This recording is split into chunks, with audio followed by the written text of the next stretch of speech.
ওকে, so third পার্টে আমরা দেখব যে এই কানেক্টেড বডিজের আর কি কি ভ্যারিয়েশন হতে পারে। সো আমরা এখানে একটা সারফেস নিলাম, ঠিক আছে, এটা একটা টেবিল ধরো, এখানে এই সারফেসের উপর একটা অবজেক্ট রাখলাম, আর এখানে একটু ওয়েট,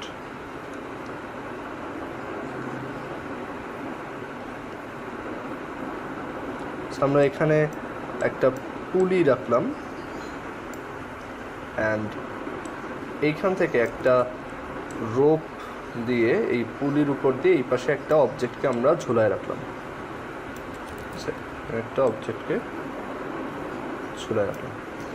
ওকে, সো এই অবজেক্টটার ম্যাস আমি বললাম ক্যাপিটাল এম, আর এই অবজেক্টটার ম্যাস আমি বললাম স্মল এম।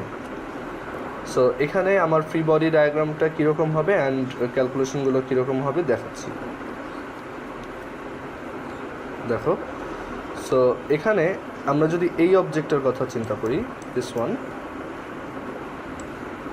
এই অবজেক্টের কথা যদি চিন্তা করি, তাহলে এই অবজেক্টের উপর আমার টোটাল 3টা ফোর্স কাজ করতেছে। একটা হচ্ছে তার নিজের ওয়েট, উইচ ইজ mg,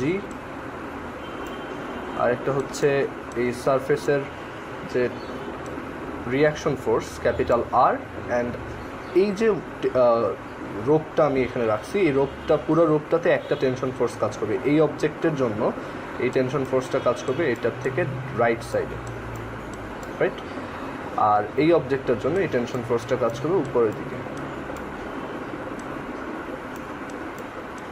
ওকে, এখন আমরা ধরে নিচ্ছি যে এই এখন দেখো এই পুরো সিস্টেমটা, যেহেতু এটা নিচের দিকে ঝুলে আছে, পুরো সিস্টেমটা কি এই দিকে অ্যাক্সেলারেটেড হবে আস্তে আস্তে, রাইট, মানে এই ক্যাপিটাল এম অবজেক্টটা রাইট সাইডে অ্যাক্সেলারেশন পাবে, আর এই স্মল এম অবজেক্টটা লেফট সাইডে অ্যাক্সেলারেশন পাবে। আমি এটাকে একটু কালার দিয়ে আলাদা করে দিচ্ছি।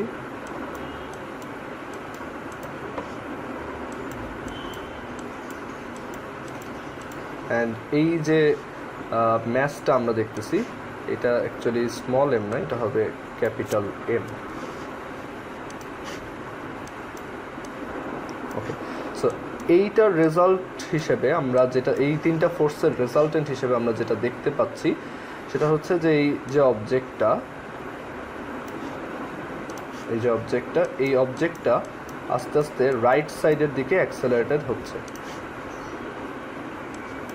কত অ্যাক্সেলারেশনে? এ। সো আমরা বলতে পারি ওর উপর ফাইনাল নিট ফোর্স হচ্ছে এম এ। সো এখান থেকে আমরা যদি ইকুয়েশন দিয়ে লিখি, তাহলে আমরা বুঝতে পারতেছি যে এই 3টা ফোর্সের জন্য যদি এরকম একটা সিনারিও ক্রিয়েট হয় যেখানে তার পুরো মোশনটাই হরাইজন্টাল একটা ডিরেকশনে, তাহলে আমরা বলতে পারি এই ফোর্সটা আর এই ফোর্সটা ক্যান্সেল আউট হচ্ছে। দ্যাট মিনস তারা opposite and equal. So we can write R is equal to mg, or R minus mg equal 0। আর এই ফোর্সটা, এটাই actually M A. So we can write T equals M A equals M A. এবার আমরা second অবজেক্টটার জন্য free body diagram আঁকি, দেখো। So second অবজেক্টের জন্য যদি ফ্রি বডি ডায়াগ্রাম আঁকি, এখানে আঁকতেছি।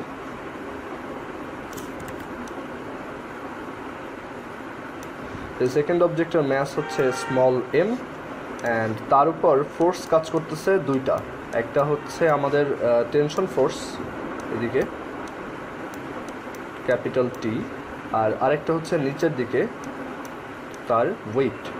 সো এই দুইটা রেজাল্টেন্ট হিসেবে আমরা যেটা দেখব সেটা হচ্ছে যে এই অবজেক্টটা নিচের দিকে এ অ্যাক্সেলারেশনে যাচ্ছে, নিচের দিকে এ অ্যাক্সেলারেশন গেইন করছে। সো তার উপর নিট ফোর্স কত? M A. সো এখান থেকে আমরা লিখতে পারবো যে mg minus capital T is equal to M A. So দেখো আমাদের দুইটা ইকুয়েশন রেডি। এটা একটা ইকুয়েশন আর এটা একটা ইকুয়েশন। সো আমরা দুইটা ইকুয়েশন, এই দুইটা সলভ করলে টি এর ভ্যালু, এ এর ভ্যালু বের করতে পারবো। ঠিক আছে, আমি জাস্ট তোমাদেরকে ফ্রি বডি ডায়াগ্রামটা কীভাবে ফর্ম করতে হবে সেটা দেখাচ্ছি। ওকে, সো আই হোপ সবার এইটুকু ক্লিয়ার। এবার আমরা একটা ম্যাথ দেখব। আমাদের এখানে ধরো একটা সারফেস,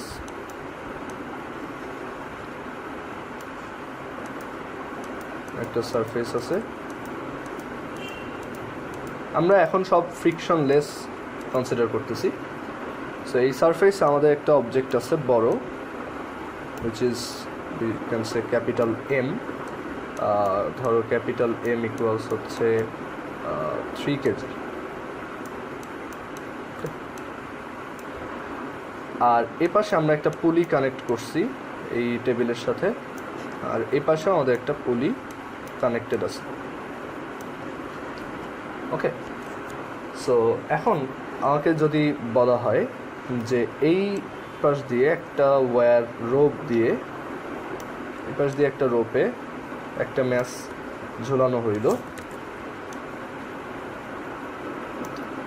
এই ম্যাচটা হচ্ছে সে স্মল M1, আর এইখান দিয়ে আরেকটা রোপ দিয়ে, আরেকটা ডিফারেন্ট রোপ দিয়ে আমরা এইখানে আরেকটা ম্যাচ ঝুলাইলাম, সেটা হচ্ছে M2। Okay, and M1 equals say 4 KG, and M2 equals হচ্ছে সাপোজ 1 কেজি। ওকে, এখন আমাদেরকে বলা হলো এই পুরো সিস্টেমটা কত অ্যাক্সেলারেশনে কোন দিকে মুভ করবে, তারপর কোন অবজেক্টের উপর কত ফোর্স কাজ করবে এখানে, অ্যান্ড এই ওয়্যারের টেনশন দুটো কত। সো আমাদেরকে বের করতে বলা হয়েছে, একটু কালার দিয়ে দিই এখানে,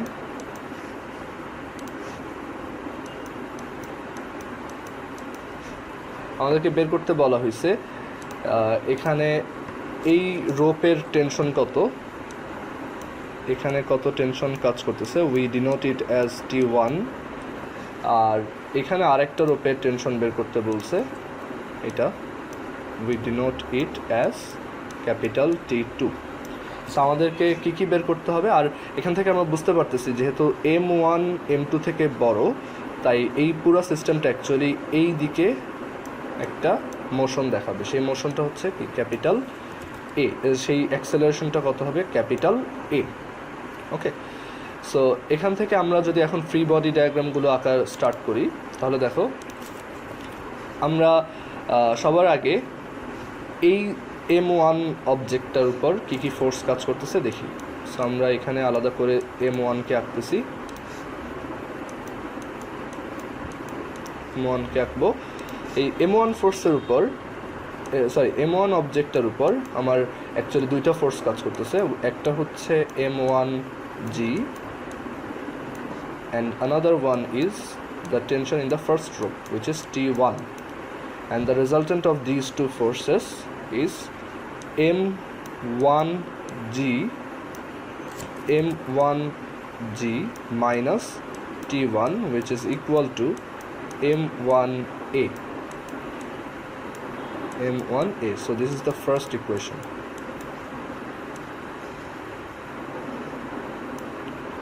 Okay, দেন আমরা এই সেকেন্ড M2 অবজেক্টটাতে চলে যাই।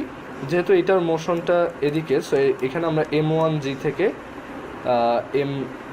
T1টা মাইনাস করছি, আর এটার মোশনটা উপরের দিকে। আচ্ছা, এবার আমরা M2 এর জন্য করি। দেখো, সো M2 এর জন্য যদি ফ্রি বডি ডায়াগ্রাম ড্র করতে চাই, এখানে আমরা M2 আঁকবো।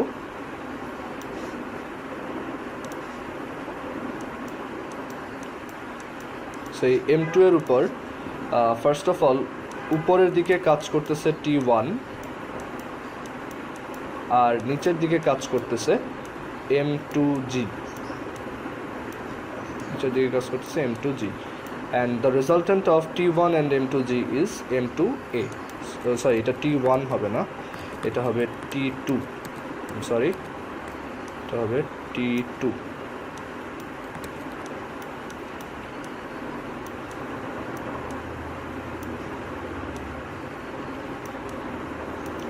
ওকে, সো এখান থেকে আমরা বলতে পারি যে T2, আর এইটার জন্য ওর ফাইনাল রেজাল্টেন্টটা হচ্ছে এরকম যে এই অবজেক্টটা আস্তে আস্তে উপরের দিকে অ্যাসেন্ড করতেছে। সো আমরা এভাবে লিখতে পারি যে এই অবজেক্টটার উপর ফাইনাল নিট ফোর্স এদিকে and that is m2a. So এখান থেকে দেখো আমরা ফাইনালি বলতে পারবো যে T2 minus m2g equals m2a. Okay, m2a.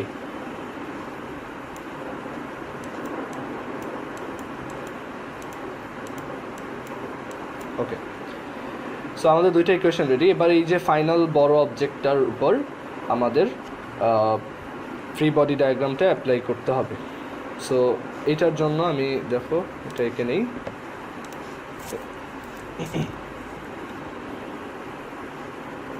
এখানে আঁকি। সো এই বড় object capital M which is of we assumed 3 kg. So এই অবজেক্টের উপর অ্যাকচুয়ালি 4টা ফোর্স কাজ করতেছে। একটা হচ্ছে এই সারফেসের জন্য ওর উপর রিয়াকশন ফোর্স, যেহেতু একটা সারফেসের উপর আছে। তারপর ওর উপর কাজ করতেছে ওর নিজের ওয়েট mg, দেন ওর এই পাশে কাজ করতেছে T1 অ্যান্ড এই পাশে কাজ করতেছে T2। ঠিক আছে, দেখো এই যে T1 T2 mg আর উপর হচ্ছে ক্যাপিটাল R। সো এইটার রেজাল্টেন্ট হিসেবে আমরা দেখতে পাই যে এই বড় অবজেক্টটা আলটিমেটলি লেফট সাইডে যাচ্ছে। আচ্ছা, যদি কখনো বলা আমরা বুঝতে না পারি যে এটা লেফটে যাবে না রাইটে যাবে, আমরা যে কোনো একটা দিক অ্যাজিউম করলেই হবে। যদি এর ভ্যালু পজিটিভ আসে তখন আমরা ধরে নেব অবজেক্টগুলো ওদিকেই মুভ করতেছে, আর যদি এর ভ্যালু নেগেটিভ আসে তাহলে আমরা অ্যাজিউম করব যে এই সবগুলো অবজেক্ট অ্যাকচুয়ালি অপোজিট ডিরেকশনে মুভিং। ওকে, কারণ অনেক সময় এই নিউমেরিক্যাল ভ্যালুগুলো দেওয়া থাকবে না আর বোঝা পসিবল হবে না যে অ্যাকচুয়ালি কোন দিকে মুভ হবে। সো আমরা তখন একটা ডিরেকশন অ্যাজিউম করব। সো এইটার রেজাল্টেন্ট হিসেবে আমরা দেখি যে এই অবজেক্টটা একটা নিট ফোর্স গেইন করে of ma, and using equations we can write r is equal to mg, the vertical components, and the horizontal components T1 minus T2. This equals capital Ma. So this is the third equation, and solving 1 2 3 we can get the values of values of T1 T2 and T3. Okay, so I hope সবাই এটা বুঝতে পারছো। এখানে যদি friction থাকতো আমরা ম্যাথটা আরেকটু অন্যভাবে করতাম, সো সেটা এরপরে ডিসকাস করবো আমরা। আচ্ছা, সো তোমাদের জন্য একটা টাস্ক, তোমরা এই ম্যাথটা সবাই একটু ট্রাই করে আমাকে অ্যান্সারটা জানাবা। সেটা হচ্ছে সাপোজ এখানে একটা রোপ আছে আমাদের কাছে, এখানে একটা রোপ আছে,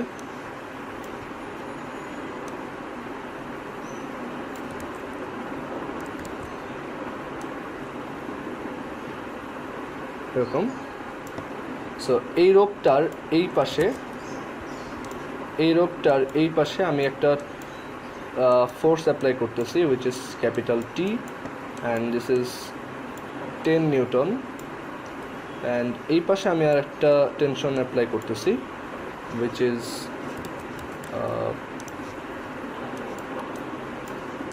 is F equals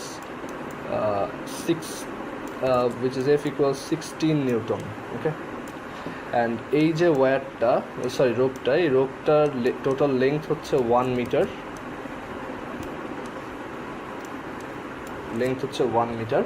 সো তোমাকে জিজ্ঞেস করা হলো এই যে লেফট এন্ড, এই রোপটার লেফট এন্ড যেটা, এই লেফট এন্ড থেকে 40 সেন্টিমিটার ডিস্টেন্সে, এই যে পয়েন্টটা, এইখানে কত ফোর্স কাজ করতেছে, মানে কতটুক ফোর্স এখানে কাজ করতেছে। সো এইটা বের করবো সবাই, ঠিক আছে? আমরা একটু এটাকে করে দিই। মানে লেফট সাইডে একটা সেগমেন্ট এই 40 সেন্টিমিটারের, আর এই পাশে আর একটা সেগমেন্ট। আমাদেরকে বের করতে বলছে যে এটা থেকে 40 সেন্টিমিটার ডিস্টেন্সে ওই পয়েন্টটার উপর কতটুক ফোর্স কাজ করতেছে, ঠিক আছে? মানে ওইখানে কত অ্যাকশন রিয়াকশন ফোর্স কাজ করতেছে এই জায়গাটায়। ওকে, সো এইটা সবাই একটু ট্রাই করবা, অ্যান্ড আমি এটার সলিউশনটা আবার একটা ভিডিওতে দিয়ে দিব। ওকে, এরপর আমরা চলে যাব ইনক্লাইন্ড প্লেনের থিওরিতে। সো ইনক্লাইন্ড প্লেন নিয়ে অনেকেরই প্রবলেম থাকে, সো এখন আমরা ইনক্লাইন্ড প্লেনটা ক্লিয়ার করব। দেখো, সো সাপোজ এখানে আমরা একটা ইনক্লাইন্ড প্লেন নিচ্ছি, একটা ইনক্লাইন্ড প্লেন। সো এইটার উপর আমরা একটা অবজেক্ট রাখলাম of mass small M, and এই ইনক্লাইন্ড প্লেনটা এখানে ধরো ফিক্সড, মানে এটা ইনক্লাইন্ড প্লেনটা মুভ করতে পারবে না। ঠিক আছে, ইনক্লাইন্ড প্লেনটা ধরো তুমি ফ্লোরের সাথে একদম কানেক্ট করে রাখছো, এটা মুভ করবে না। সো এখন ইনক্লাইন্ড প্লেনে যখন একটা অবজেক্টকে রাখা হয়, আমরা এইগুলো সব ফ্রিকশন ছাড়া ডিসকাস করতেছি। সো ইনক্লাইন্ড প্লেনে যখন একটা অবজেক্ট রাখা হয়, তখন দেখো তার উপর অ্যাকচুয়ালি দুইটা ফোর্স কাজ করে। একটা হচ্ছে এই সারফেস, তার উপর ঠিক একটা পারপেন্ডিকুলার ডিরেকশন একটা ফোর্স দিবে, উইচ ইজ ক্যাপিটাল আর। এই যে সারফেস, ঠিক সারফেসের পারপেন্ডিকুলার ডিরেকশনে একটা ফোর্স দিবে, আর ওর নিজের ওয়েট কাজ করবে এইদিকে নিচের দিকে। ঠিক আছে, ওর নিজের ওয়েট কাজ করবে এখানে নিচের দিকে। এখন এই দুইটার রেজাল্টেন্ট হিসেবে আমরা যেই সিনারিওটা দেখতে পাই সেটা হচ্ছে এরকম।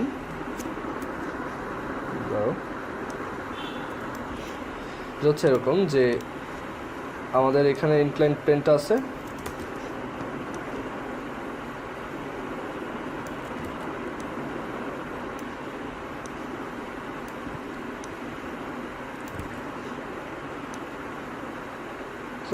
সো এই ইনক্লাইন্ড প্লেনটাতে এই অবজেক্টটা আস্তে আস্তে এদিকে মুভ করতেছে, তাই তো? আমরা তো এটাই অবজার্ভ করি, এই অবজেক্টটা তো আর কোনো দিকে মুভ করে না, এদিকে মুভ করে, অ্যান্ড এদিকে একটা অ্যাক্সেলারেশনে মুভ করে, let that is A, and the net force on the object is M A in this direction. Okay, so এই দুইটার রেজাল্টেন্ট হচ্ছে এই সিনারিও। সো আমরা এখন এই ব্যাপারটাকে এভাবে বলতে পারি, আমরা যদি ফ্রি বডি ডায়াগ্রাম এঁকে নেই এই অবজেক্টটার, তাহলে এই অবজেক্টটা এরকম একটা অবজেক্ট যার ম্যাস হচ্ছে এম। তো তার উপর দুইটা ফোর্স, একটা হচ্ছে ক্যাপিটাল আর, অ্যান্ড আরেকটা হচ্ছে এম জি, হচ্ছে এম জি। অলওয়েজ এরকম ফ্রি বডি ডায়াগ্রাম এঁকে করবা। সো এই দুইটার রেজাল্টেন্ট হিসেবে আমরা পাই যে আমাদের এই স্মল এম ম্যাসের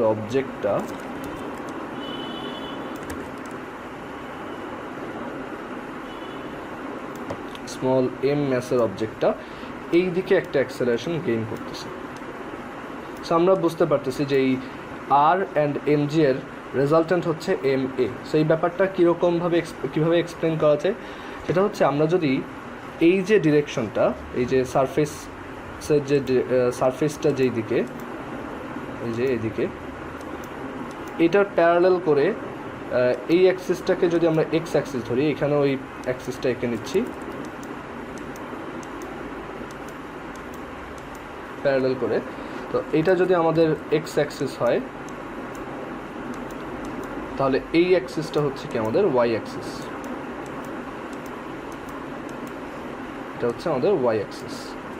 সো এখান থেকে আমি বলতে পারি যে এক্স অ্যাক্সিসে এই দুইটা ফোর্সের কম্পোনেন্ট হবে এই রেজাল্টেন্টের এক্স অ্যাক্সিসের দিকে কম্পোনেন্ট। সো এখানে রেজাল্টেন্ট এদিকে, সো এটা হচ্ছে এম এ। এই এম এ সমান তাহলে কত? এই এম এ সমান এই ডিরেকশনে, এই যে এই ডিরেকশনটাতে আমাদের এই আর অ্যান্ড এম জি এর কম্পোনেন্ট। এখন আর অ্যান্ড এম জি এর কম্পোনেন্ট কীভাবে বের করবো? দেখো, আমরা অ্যাজিউম করলাম যে আমাদের এই ইনক্লাইন্ড প্লেনটার অ্যাঙ্গেল হচ্ছে থিটা। সো এখন আমরা যদি এখানে একটা লাইন টেনে দিই, এই যে এখানে একটা লাইন টেনে ফেলি, তাহলে দেখো এই অ্যাঙ্গেলটা আমরা বলছি থিটা, যেটা এই অ্যাঙ্গেলটা হচ্ছে থিটা, তাহলে এই অ্যাঙ্গেলটাও থিটা। কেন? কারণ এটা থিটা হলে এইটা 90 মাইনাস থিটা, এই যে এটা 90 minus theta, 90 minus theta, and এটা 90 মাইনাস থিটা হলে এটাও থিটা, কারণ এটার সাথে এটা পারপেন্ডিকুলার, অ্যান্ড এটা থিটা হলে এটাও থিটা।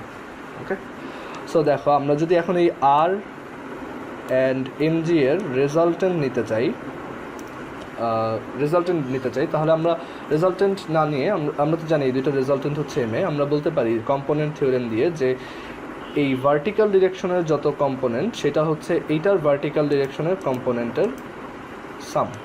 ঠিক আছে, এখন এখানে আর এটার হরাইজন্টাল ডিরেকশনের কম্পোনেন্টের সাম হচ্ছে এইটার হরাইজন্টাল ডিরেকশনের কম্পোনেন্টের সাম। সো এইখানে পুরো ফোর্সটাই হরাইজন্টাল ডিরেকশনে, মানে আমরা হরাইজন্টাল বলতে বোঝাচ্ছি সারফেসের ডিরেকশন আর কি, মানে এই এক্স অ্যাক্সিসের দিকে। সো এটা হচ্ছে এম এ, আর এইখানে এই আর এর এই দিকে কোনো কম্পোনেন্ট নাই কারণ এটা পারপেন্ডিকুলার আর কজ 90, আর এই এম জি এর এই দিকে একটা কম্পোনেন্ট আছে, এটা একটা আলাদা কালার দিয়ে দেখাই।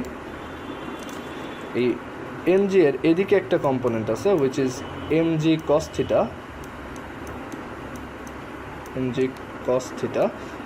আর এম জি এর এই সারফেসের ডিরেকশনে আরেকটা কম্পোনেন্ট আছে এইদিকে,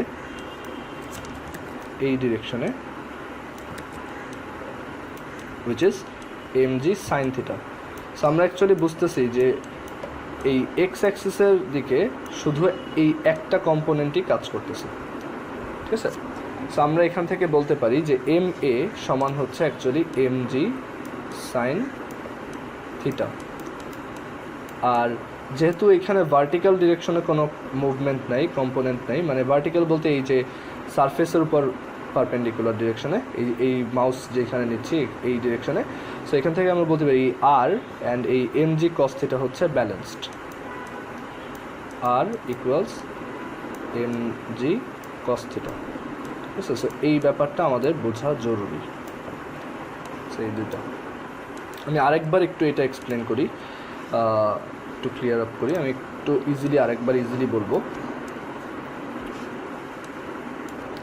দেখো ইনিশিয়ালি আমাদের অবজেক্টটা ছিল এখানে, ঠিক আছে, ইনিশিয়ালি অবজেক্টটা হচ্ছে এখানে। সো এই অবজেক্টের উপর আমরা বলছি দুইটা ফোর্স কাজ করে, একটা হচ্ছে এদিকে which is R and আরেকটা হচ্ছে এদিকে mg। সো আমরা এই দুইটা ফোর্সকে ফার্স্ট অফ অল তিনটা ফোর্সে কনভার্ট করি, মানে এই mgকে আমরা ইচ্ছা করে দুইটা কম্পোনেন্টে ডিভাইড করি। আমরা জানি একটা ফোর্সের কম্পোনেন্ট লেখার পর সেই ফোর্সটা আর লেখার দরকার নেই, কারণ এই কম্পোনেন্টগুলোর যে রেজাল্টেন্ট আর মেইন যে ফোর্সটা ব্যাপারটা একই। ঠিক আছে, সো এখানে আমরা এভাবে আঁকতে পারি যে ওর উপর এখন তিনটা ফোর্স কাজ করতেছে, একটা হচ্ছে আর, আর একটা হচ্ছে এই প্লেনের ডিরেকশনে এম জি সাইন থিটা, আর আরেকটা হচ্ছে এই প্লেনের ভিতর দিকে which is M G cos theta. আমরা এই এম জিকেই এখন দুইটা ফোর্সে ডিভাইড করে লিখছি, so we don't need to write M G again. So এই তিনটা ফোর্সের রেজাল্টেন্ট, এই রেজাল্টেন্ট লেখার সময় আমরা এই যে তিনটা দাগ দিচ্ছি, রেজাল্টেন্ট হিসেবে আমরা দেখতে পাচ্ছি যে এই অবজেক্টটা শুধুমাত্র এই দিকে একটা মুভমেন্ট শো করতেছে which is M A, and এই ডিরেকশনে ওর কোনো মুভমেন্ট নেই। সো আমরা বলতে পারি যে R and M G cos theta হচ্ছে ultimately balanced, R minus M G cos theta হচ্ছে 0, R minus M G cos theta equals 0, and M G sine theta is basically M A. So this is important. Okay, আমাদের এইটা বুঝতে হবে, আমরা যখন friction নিয়ে discuss করব তখন আমাদের এইটা কাজে লাগবে। ওকে, সো বুঝতে পারছো সবাই ইনক্লাইন প্লেনের জন্য কী হবে। আচ্ছা, ইনক্লাইন প্লেনের জন্য আমরা আরেকটা এক্সাম্পল দেখব। যদি সে ধরো এখানে আমাদের আরেকটা এক্সট্রা ফোর্স থাকে, সেটা কীভাবে থাকতে পারে দেখো, আমি এইটা ক্লিয়ার আপ করি।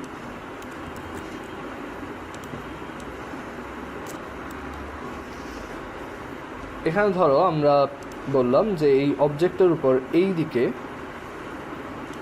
এই ডিরেকশনে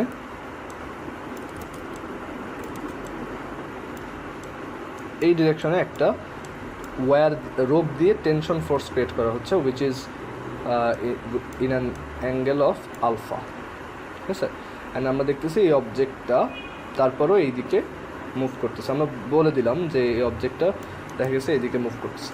সো তখন এই রিয়াকশন ফোর্স কীরকম হবে আমাদেরকে যদি বের করতে বলে, রিয়াকশন ফোর্স কীরকম হবে যদি বের করতে বলে, আমরা তাহলে লিখতে পারবো যে এখানেও আমরা এই অবজেক্টটাকে এঁকে নিই। এই অবজেক্টের উপর একটা ফোর্স কাজ করতেছে এদিকে ক্যাপিটাল আর, একটা ফোর্স কাজ করতেছে নিচের দিকে which is mg,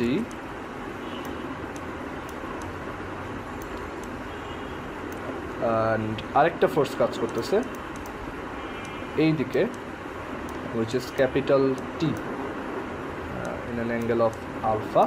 সো আমরা mg কে আগে দুইটা ফোর্সে ডিভাইড করি, সো আমরা টোটাল 4টা ফোর্স পাবো এখানে। So this is r, sorry this is capital R, mg এর একটা কম্পোনেন্ট এদিকে, this is mg sin theta, we already know, and this is mg cos theta,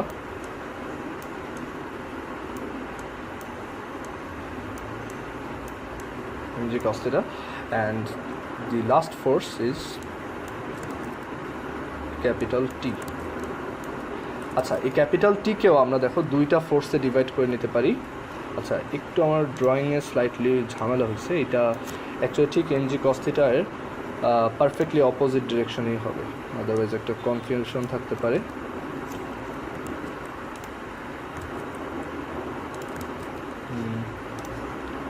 একটু ওয়েট।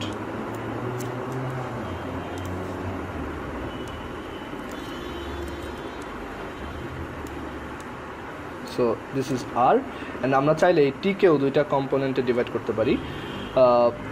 টি এর এই ব্যাপারটা দেখো, টি এর জন্য আমরা জানি যে টি হচ্ছে এই দিকে, টি হচ্ছে পারফেক্টলি এই দিকে in an angle of alpha with the vertical. So এটা যদি আলফা হয়, আর এই অ্যাঙ্গেলটা আমরা আগে থেকে জানি এটা হচ্ছে থিটা, তাহলে দেখো এই টি এর এই ডিরেকশনে, এই আর এর ডিরেকশনে কম্পোনেন্ট হচ্ছে T cos theta plus alpha, আর এই ডিরেকশনে কম্পোনেন্ট হচ্ছে যে এই ডিরেকশনটা T sine theta plus alpha. So আমরা এটাকে চাইলে টিকেও দুইটা ফোর্স হিসেবে আঁকতে পারবো। সো আমি এখানে দেখো এই একটা হচ্ছে এই দিকে, অ্যাকচুয়ালি এখন দুইটা ফোর্স আছে, একটা হচ্ছে আর, আর আরেকটা হচ্ছে T cos theta plus alpha, theta plus alpha.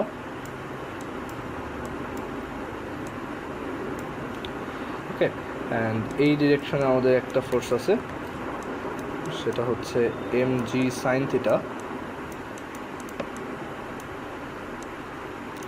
এই ডিরেকশনে একটা ফোর্স আছে, এটা হচ্ছে mg cos থিটা, অ্যান্ড এই ডিরেকশনে এই mg sin থিটার অপোজিট ডিরেকশনে আমরা এই টিকে বেসিক্যালি এই দুইটা ডিরেকশনে দুইটা কম্পোনেন্টে ভাঙাই নিলাম, কারণ দুইটা একটা ভেক্টর বা একটা ফোর্স নিজে থাকা যে কথা, তার দুইটা কম্পোনেন্ট থাকাও একই কথা। সো এখানে আমরা আরেকটা ফোর্স পাচ্ছি এটার ঠিক অপোজিট ডিরেকশনে, which is T sine theta plus alpha. Okay, so এই কয়টার রেজাল্টেন্ট হিসেবে আমরা দেখতে পাই, এই কয়টার রেজাল্টেন্ট হিসেবে আমরা লিখতে পারবো যে ফাইনালি আমার অবজেক্টটা এই ডিরেকশনে মুভ করতেছে, উইচ ইজ এম এ, যদি এরকম বলা থাকে। সো এখান থেকে আমি কি আইডিয়া করতে পারি যে এই সবার রেজাল্টেন্ট হচ্ছে এইটা, দ্যাট মিন্স এখানে সব এই ডিরেকশনে, এই যে ভার্টিক্যাল, আমরা মানে প্লেনের পারপেন্ডিকুলার ডিরেকশনের সব কম্পোনেন্টের সাম 0 হয়ে যাচ্ছে, কারণ এই অবজেক্টের এই ডিরেকশনে কোনো মুভমেন্ট নাই। সো আমরা এগুলোর সাম হিসেবে লিখতে পারি R plus T cos theta plus alpha, theta plus alpha minus mg cos theta is equal to 0, is equal to 0, and এটা ইকুয়েশন নাম্বার 1, and এই ডিরেকশনের কম্পোনেন্টগুলোর রেজাল্টেন্ট হচ্ছে এই এম এ। সো এখান থেকে আমি বলতে পারি mg sin theta minus T sine theta plus alpha, T sine theta plus, because এটা অপোজিট ডিরেকশনে, এই দুইটার রেজাল্টেন্ট হচ্ছে এম এ। সো এটা ইকুয়েশন নাম্বার 2। সো এই দুইটা আমরা সলভ করবো, এখান থেকে আমরা যেটা বের করা লাগবে সেটা পেয়ে যাব। ওকে, সো আই হোপ সবাই বুঝতে পারছো এটা। সো আমরা ফার্স্টে কী করলাম, আমাদের তিনটা ফোর্স ছিল, আমরা এমজিকেও দুইটা কম্পোনেন্টে ডিভাইড করে নিয়েছি আমাদের সুবিধা অনুযায়ী, অ্যান্ড টিকেও দুইটা কম্পোনেন্টে ডিভাইড করে নিয়েছি। So finally we have 5 forces, and the resultant of all these is MA, where there is no vertical displacement, and mg sin theta minus t sin theta plus alpha creates the need force MA. ঠিক আছে, so I hope সবার এইটু clear. ওকে, এখন আমরা এই ভিডিওটা এখানে শেষ করতেছি। আমরা নেক্সট পার্টে দেখব যে কিভাবে আমরা ফ্রিকশনের আইডিয়াটা আনতে পারি, ফ্রিকশনের ক্যালকুলেশনগুলো কীভাবে করতে হবে, আমরা নেক্সট ভিডিওতে এটা দেখব। ওকে, আল্লাহ হাফিজ।